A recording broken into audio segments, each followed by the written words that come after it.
ক্ষমতার চেহারা আসলে কেমন? মন্ত্রীর দামি গাড়ি, পুলিশ কিংবা প্রভাবশালী কোনো নেতার দাপট?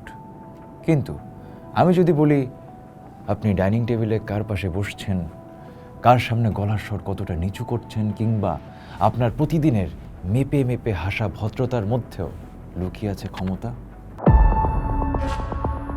অবাক হচ্ছেন? ফরাসি দার্শনিক মিশেল ফুকো ঠিক এই কথাটাই বলেছেন। আমরা সাধারণত ভাবি ক্ষমতা এমন একটা জিনিস যা কেউ দখল করে নিজের পকেটে রেখে দিতে পারে। ফুকো এই ধারণা পাল্টে দিয়েছেন। তার মতে ক্ষমতার নির্দিষ্ট কোনো কেন্দ্র নেই। ক্ষমতা হলো জালের মতো যা আমাদের সমাজের প্রতিটি রন্ধ্রে রন্ধ্রে ছড়িয়ে আছে। দল, গোষ্ঠী, শ্রেণী, ধর্ম বা ব্যক্তির নির্দিষ্ট সীমানা ছাড়িয়ে ক্ষমতা সব জায়গায় কাজ করে, আর এই কাজটা সে করে অদৃশ্যভাবে। আমাদের প্রতিদিনের জীবনের তথাকথিত ভদ্রতা বা সুশীলতার কথাই ধরুন। সমাজে কে কার সাথে কিভাবে কথা বলবে, কে কার সামনে মাথা নিচু করবে, এসব অলিখিত নিয়মের মধ্য দিয়েই ক্ষমতা নিজের অস্তিত্ব টিকিয়ে রাখে।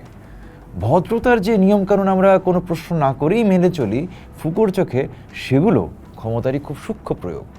শাসনের সাথে ক্ষমতার এই সম্পর্কটা তাহলে কেমন? ফুকো বলছেন, শাসন মানে শুধু পুলিশ বা আইন দিয়ে কাউকে শাস্তি দেওয়া না। আসল শাসন হলো মানুষের মন আর শরীরকে অনুগত করে তোলা। স্কুল, হাসপাতাল, কারখানা বা কারাগার, প্রতিটি প্রতিষ্ঠানেই সুনির্দিষ্ট নিয়ম দিয়ে মানুষকে শৃঙ্খলায় আনা হয়। এই শৃঙ্খলা বোধ আমাদের মগজে এত গভীরে ঢুকে যায় যে বাইরে থেকে আর কাউকে জোর খাটাতে হয় না। আমরা নিজেরাই নিজেদের শাসন করি। ক্ষমতার সবচেয়ে বড় ম্যাজিক এখানেই।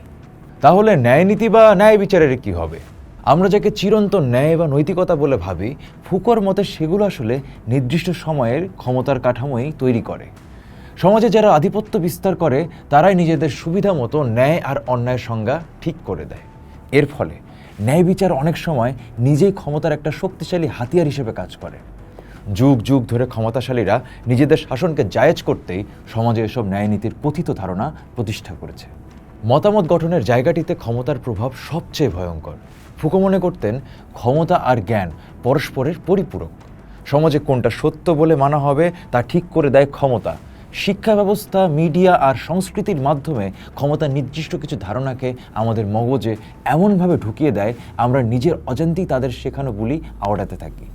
যে মতামতগুলোকে আমরা একান্তই নিজের বলে দাবি করি, গভীরে গেলে দেখা যাবে সেগুলো ক্ষমতারই তৈরি করা। এখন এই পুরো আলাপ আমাদের একটা অত্যন্ত জরুরি জায়গায় এসে দাঁড় করায়। আমরা যদি ক্ষমতার এই বহুমাত্রিক, ছদ্মবেশী আর অদৃশ্য চেহারা না বুঝি, তাহলে কি রাজনীতির চেহারা বদলানো আদৌ সম্ভব? উত্তর হলো না। আমরা অনেক সময় ভাবি রাস্তার আন্দোলন বা নির্বাচনে একটা দলকে হটিয়ে অন্য একটা দলকে ক্ষমতায় বসালেই বুঝি রাজনীতি বদলে যাবে। বাস্তবে তখন শুধু চেয়ারে বসা মানুষগুলোর মুখ বদলায়। ক্ষমতার মূল কাঠামো, কৌশল বা জালের কোনো পরিবর্তন হয় না। সত্যিকারের রাজনৈতিক পরিবর্তন আনতে হলে সমাজের প্রতিটি স্তরে লুকিয়ে থাকা ক্ষমতার এই খেলাগুলোকে সবার আগে চিনতে হবে।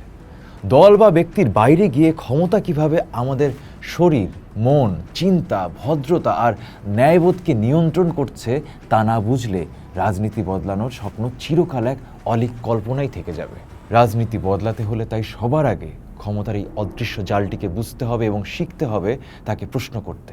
পোস্ট দেখুন, ভাবুন, করুন। থাকুন পোস্টের সাথেই।